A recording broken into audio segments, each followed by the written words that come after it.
Hello, all my sweet friends. Look at us back together again in the kitchen for another week of hopefully some yummy inspiration for you. It was a good week of eating around here. I have one recipe that I have had pinned for a long time, and I made it this week. And I have to say, it was over the top. I cannot wait to share that one, especially. But everything else was delicious too. I hope you find some things by watching this that you may want to make in your own kitchen, including a dessert at the end.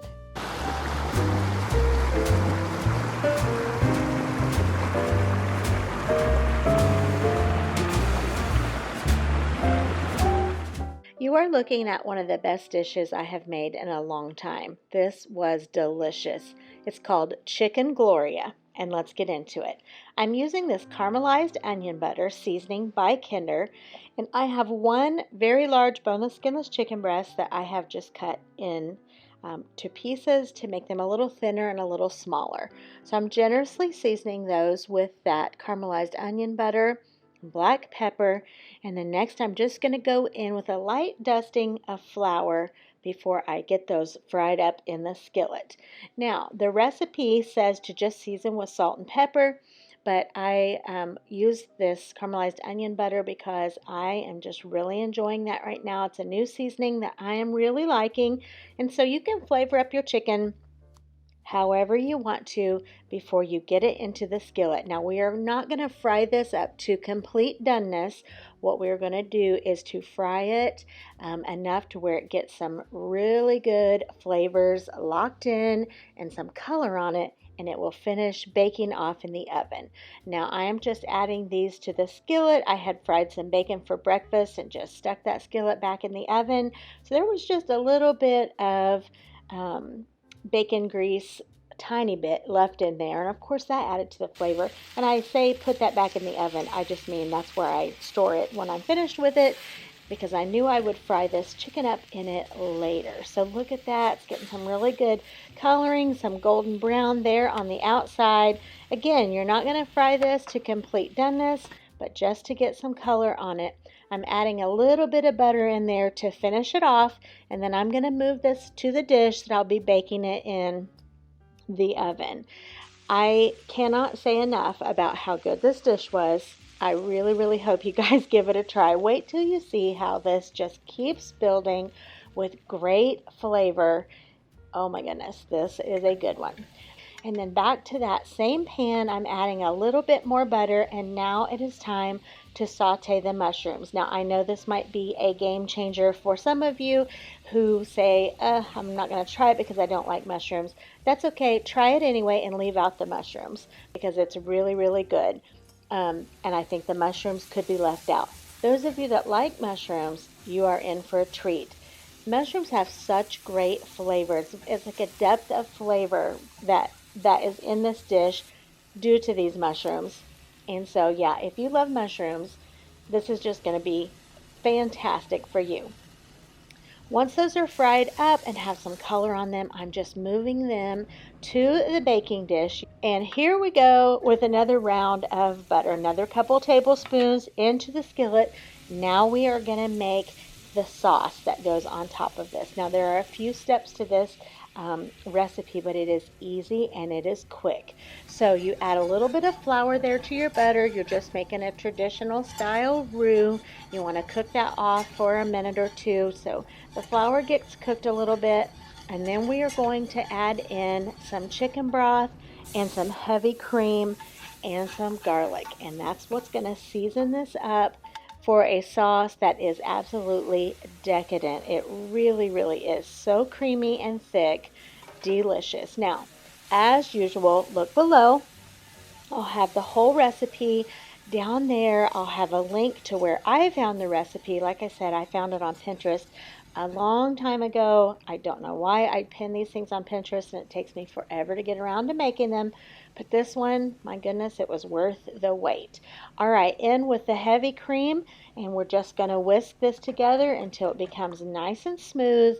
That is what's going to go over top of the chicken and the mushrooms to go in the oven. You can see back there behind the skillet, I am boiling up some potatoes for mashed potatoes to go along with this dish, because when you are making a yummy sauce, what better than mashed potatoes to serve alongside? All right, look at this. It's come together quite nicely. It's getting so thick.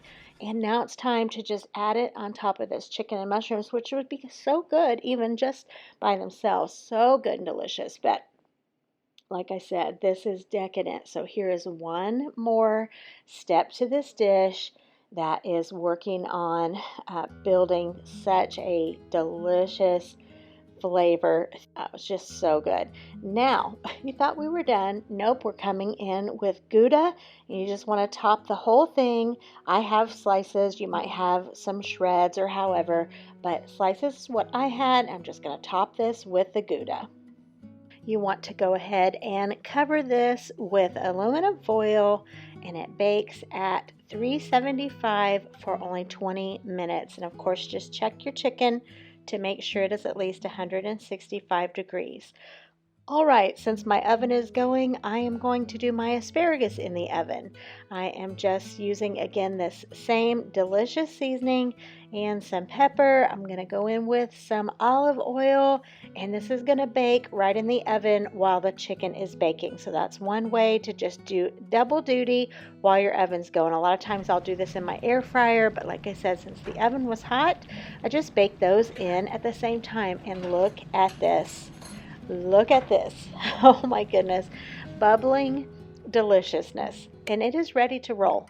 My potatoes are mashed, and I'm just going to serve this up. Look at that cheesy goodness.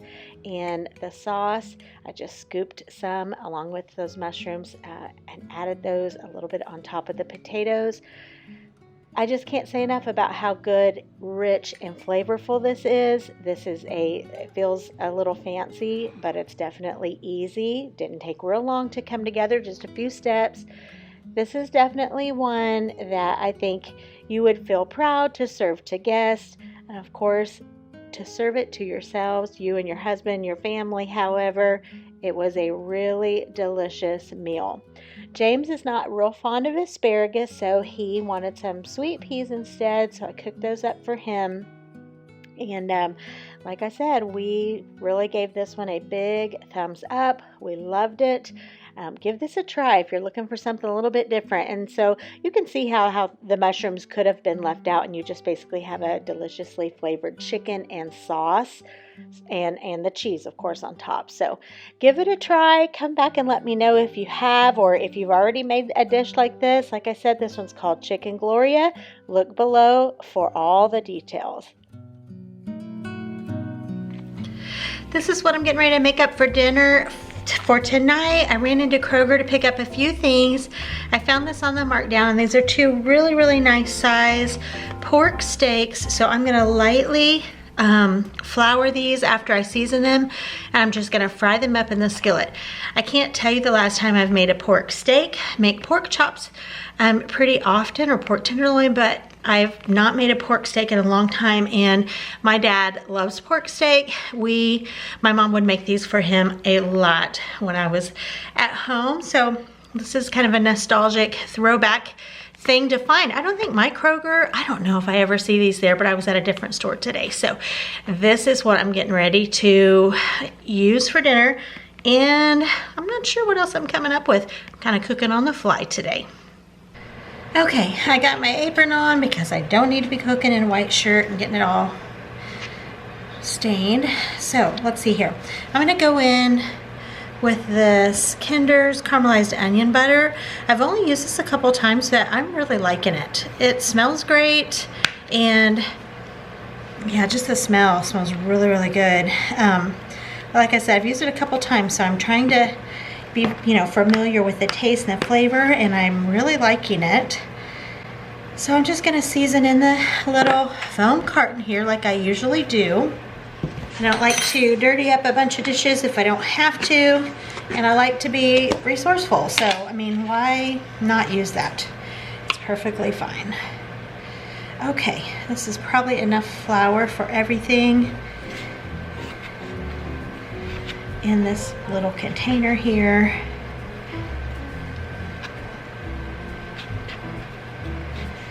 Okay.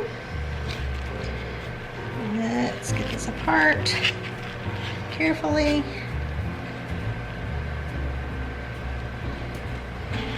A little more pepper and caramelized onion butter.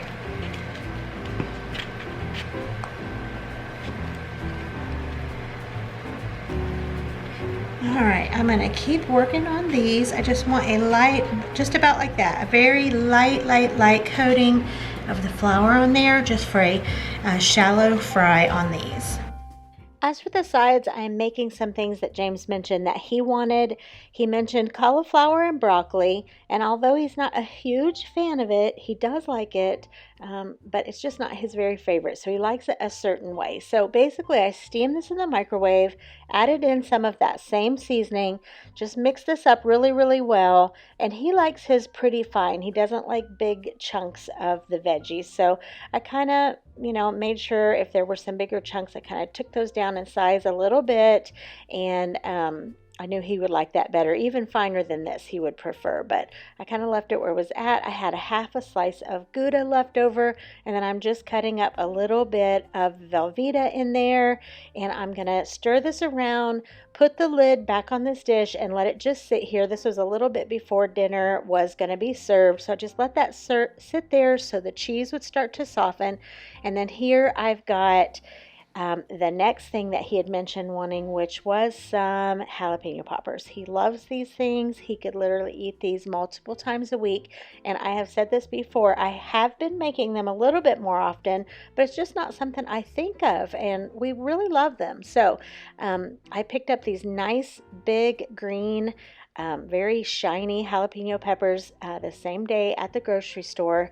You just want to cut those lengthwise, scoop out the seeds and the membranes, and get those ready to be stuffed. And there are all sorts of ways that you can serve these or stuff these. So many possibilities.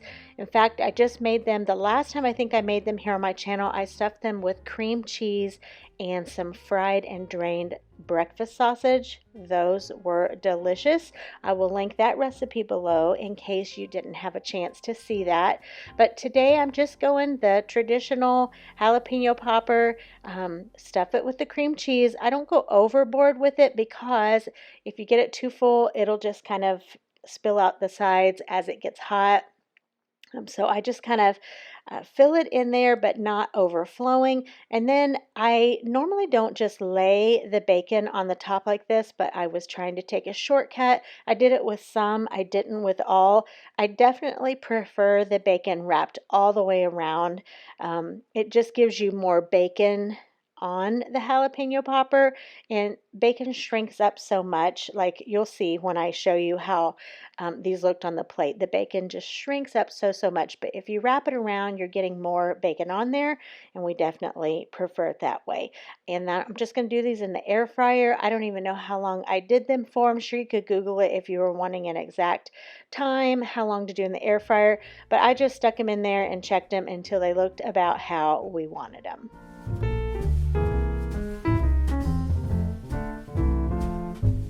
And here is dinner all served. The pork steak fried up so nicely, very tender and delicious. The jalapeno poppers, you can see there where the bacon kind of shrank up a little as I mentioned, but still so good. And the broccoli, cauliflower, and cheese was just the perfect addition for this delicious meal.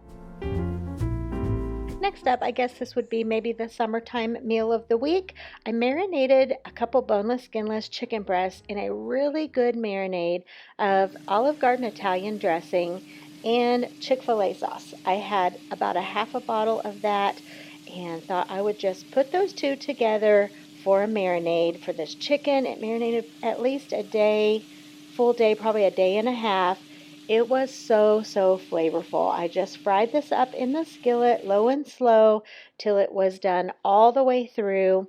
Put a little bit black pepper on here, as you can see, to give it just a little more flavor there. And I'm telling you, this was really good chicken. And this would be such a great way to marinate this for all kinds of things. And I think for having it meal prepped ahead in the refrigerator, like I said, countless possibilities you could do with this chicken that's been marinated well and just fried up in the skillet, or of course grilled, or you could even do it in the air fryer. I took a couple pieces, put some cheese on, and just put this lid on so the cheese could start melting. And you can see there that it did quite nicely. And we're just having simple grilled chicken sandwiches. Well, they're not grilled. They are fried chicken sandwiches, but no breading, I guess is what I'm trying to say. For mine, I put just a little bit of the hot sauce, kind of the Louisiana style, some lettuce, and a fresh slice of tomato. This chicken sandwich was over the top good. It just felt summery. It was easy and quick. And then to serve alongside of it, I decided to use these sweet potato fries. I've had these in the freezer for a little bit and just hadn't made them up yet. Those I did make in the air fryer just according to the package. I believe the package directions told the air fryer time on there. I just wanted to get them all crisped up and done. And then for mine, I decided to top with just a little bit of honey. So I just went in with a little drizzle of honey on top. There is a restaurant near us that serves their sweet potato fries with a concoction that they make, and it I think is a honey based, and it is so good. So I put that on top. And like I said, this is just what I would consider our very quick and easy summer meal of the week. It was very good, and I thoroughly enjoyed this one. Summer love.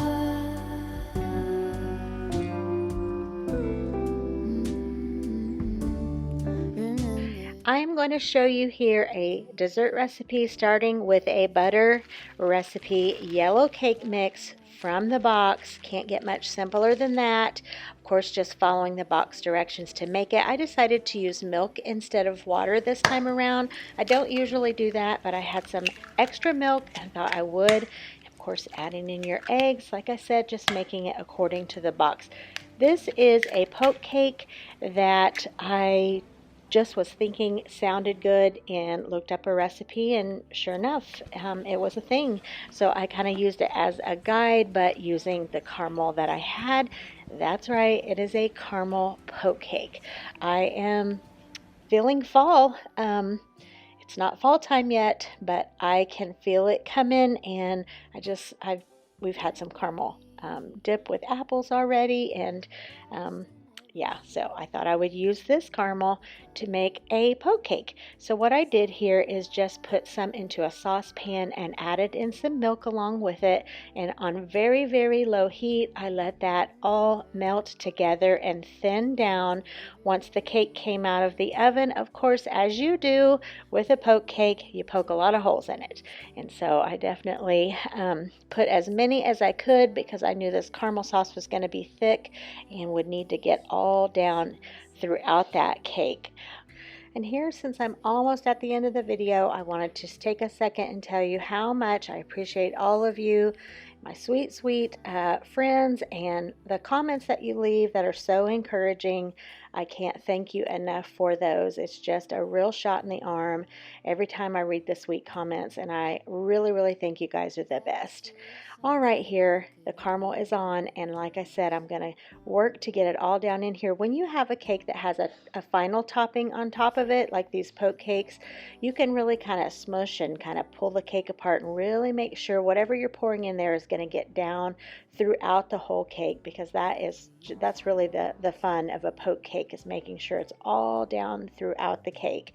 This one, unfortunately, the clip that showed the topping is missing, so just use your imagination with me. After this completely cooled, I used an 8-ounce tub of whipped topping and covered the top, and then I just did a caramel drizzle all across. It was really good. It just hit the spot. It's just something I thought, this kind of sounds good. Is there such a thing? And there was. And like I said, I used the caramel that I had and made it work. It was really good. All right, you guys, thank you again so much. I don't take your time for granted every time you come and visit my channel. It means the world to me.